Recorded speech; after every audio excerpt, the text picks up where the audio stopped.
শীত প্রধান অঞ্চলের ফল স্ট্রবেরি কয়েক বছর ধরেই বাণিজ্যিক আবাদ হচ্ছে দেশের বিভিন্ন জেলায়।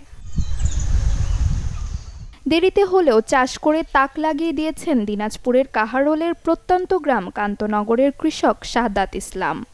যারা কৃষিতে চ্যালেঞ্জ নিতে প্রস্তুত তারা চাইলে এই ব্যাপারটা ভেবেচিন্তে দেখতে পারে। আমিও এবছর এক বিঘা আর কি চেষ্টা করেছি, তবে আমি মনে করেছি যে আমি সফল ব্যাপারটা।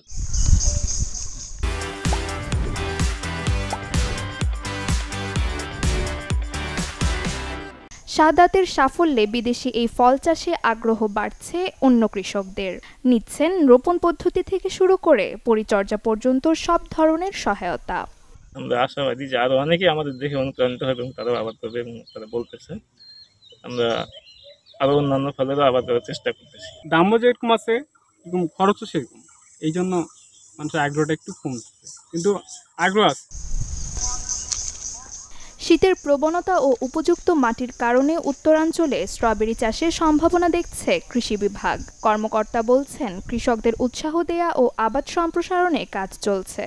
উত্তরাঞ্চলে শীতের প্রবণতাও বেশি, সেই কারণে এইখানে এই ফসলটি আবাদের সম্ভাবনা রয়েছে। সারা বিশ্বেই কম বেশি আবাদ হচ্ছে স্ট্রবেরি, তবে দেশের অন্যান্য স্থানের তুলনায় উত্তরাঞ্চলে এখনও সেভাবে চাষাবাদ শুরু হয়নি। Desk report, channel 24।